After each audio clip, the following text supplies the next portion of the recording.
Professeur Agbourou, nous sommes en 1963. Le président Sylvanus Olympio décide de rompre les accords monétaires avec la France et frapper une monnaie nationale. Il sera assassiné 3 jours plus tard. Thomas Sankara voulait ce qu'il appelle pour son pays une autonomie économique. Il sera assassiné lui aussi.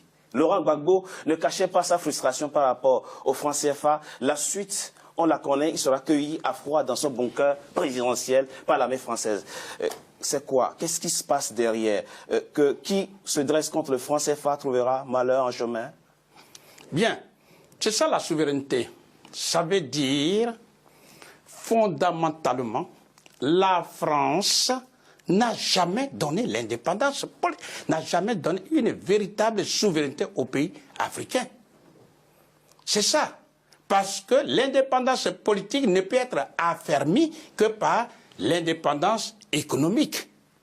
Or, au cœur de l'économie se trouve la souveraineté monétaire. Donc, lorsqu'un leader politique, et commençons par le début, vous venez de citer quelques personnes, mais déjà avant 1960, que ce soit, c'est vrai, on a vu le cas de Sékou Touré, qui a pris son indépendance politique et en même temps a battu sa monnaie. Général de Gaulle, lui, a créé tous les problèmes, nous le savons. Mais après lui, il y a eu Djibo Bakary, du Niger, qui a été chassé par les Français pour mettre Amani Diori. Ensuite, nous avons eu Modibo Keïta du Mali, en 68. En 62. En 62, pardon, excusez-moi. Modibo Keïta était une lumière, avait déjà vu.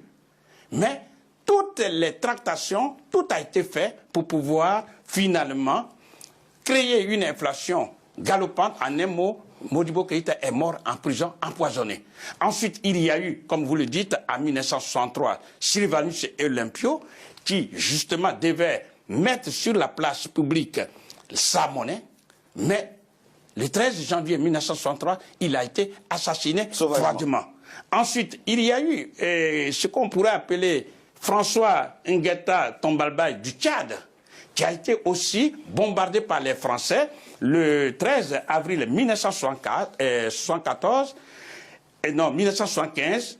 Le Libyen Kadhafi, qui justement voulait mettre la monnaie africaine en marche et a dégagé tous les moyens. Et le 20 octobre 2011, il a été tué par la France et les autres pays alliés à la France. Et enfin, le président Laurent Gbagbo. Et j'aimerais, c'est là surtout il faut tirer les leçons. Lorsque la France a compris que le président Gbagbo n'avait plus d'autre choix que de battre sa monnaie, eh bien, la France a donné l'ordre et toutes les banques en Côte d'Ivoire ont été fermées immédiatement sans sommation. Et les réserves de votre pays, la Côte d'Ivoire, ont été bloquées. Non seulement ça, mais ce que je voudrais qu'on comprenne, parce que beaucoup n'ont pas encore compris, hélas. Lorsqu'on ferme une banque, toutes les banques, le chef d'entreprise ne peut pas aller retirer de l'argent. Donc, il ne peut pas faire marcher son entreprise. Il ne peut pas payer non plus les salaires. Ça, c'est un. Lorsqu'on ferme toutes les banques, le ménage ne peut pas aller retirer de l'argent. Donc, on ne peut pas nourrir la famille. On ne peut même pas se soigner. Du coup, on organise ce qu'on appelle un blocus.